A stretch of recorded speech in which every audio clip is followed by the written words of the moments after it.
চলে এসেছি ডিনার করতে, অনেক রাত্রি হয়ে গেছে। ফার্স্ট পার্ট এখনও তোমরা যারা দেখে আসোনি অবশ্যই তোমরা দেখে আসো। এটা সেকেন্ড পার্ট এবং এটাই লাস্ট পার্ট, কারণ আগের ভিডিওটা অনেকটা লম্বা হয়ে গেছে, তাই সেকেন্ড পার্ট করতে হয়েছে। আচ্ছা, ডিনারে কি কি ছিল তোমরা এখানে পরস্পর দেখতেই পাচ্ছ, মেনুতে কি কি আছে এবং মেনু কার্ডটা প্রথমেই আমি দেখিয়ে দিয়েছি। তোমরা চাইলে প্রথমে একদম মেনু কার্ডটা পজ করে দেখে নিতে পারো। আমি কখনোই এর আগে খাবারের ভিডিও বানাইনি, নর্মালি খেয়ে চলে এসেছি, কিন্তু এবারে ফার্স্ট টাইম আমি বানিয়েছি। কিভাবে বানাতে হয় জানি না, তাও চেষ্টা করেছি। তারপর আমরা আইসক্রিম নিয়ে খেতে খেতে চলে গিয়েছিলাম ঘরের মধ্যে, কারণ প্রচণ্ড ঠান্ডা লাগছিল। আর আমাদের তো সোয়েটার পরানো যাবে না যতই ঠান্ডা লাগুক, বিয়ে বাড়ি বলে কথা। তারপর এদের নিয়ম আছে রাত্রির বেলাতেই মেয়েকে নিয়ে বাড়ি চলে যেতে হবে সকাল হবার আগেই। তো সেই জন্য এখানে বিদায় পর্ব শুরু হয়ে গেছে। আচ্ছা, তোমাদের এই নিয়মটা কাদের কাদের আছে যে সূর্যের আলো দেখা যাবে না? তো তার আগে অনেক রাত্রির থেকে এইসব তোড়জোড়।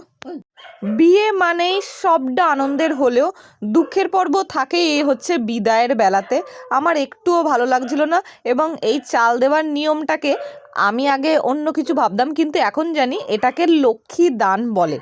আচ্ছা, আমি ঠিক বললাম কি ভুল বললাম প্লিজ কমেন্ট করে জানিও, কারণ ঘরের মেয়ে হচ্ছে লক্ষ্মী এবং সেই লক্ষ্মীকে অন্যের বাড়ি পাঠিয়ে দেওয়া হচ্ছে। তো সেই জন্য এ বাড়ির লক্ষ্মী চলে যাচ্ছে, তো সেই জন্য চালটা দান করা হয়, এটা আমি জেনেছি। আর সবাই বলে কখনোই পর হয় না, চলে আসবি দেখা করবি মন খারাপ হলে, কিন্তু এটা কখনোই হয় না এবং পরই হয়ে যায় আস্তে আস্তে।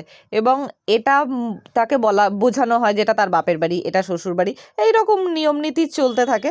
তো যাই হোক, আমি জানি আমার বান্ধবী এই ভিডিওটা দেখবে এবং তখন ভাববে যে আমি কীরমভাবে কান্না করছিলাম।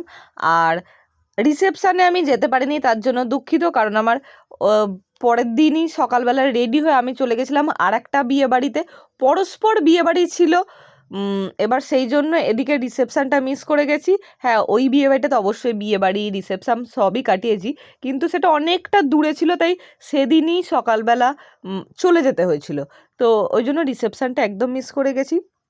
তো যাই হোক, তারপরে গাড়িতে উঠে পড়েছে আমার বান্ধবী এবং ওর বাড়ি এখান থেকে খুব দূরে নয়, বাড়ির কাছাকাছি, কিন্তু হাজব্যান্ড থাকে অনেকটা দূরে। তো হাজব্যান্ড কিছুদিন পরেই চলে যাবে। যাই হোক, ভিডিওটা তোমাদের কেমন লাগলো কমেন্ট করে জানিও। দেখা হচ্ছে আবার নেক্সট ভিডিওতে।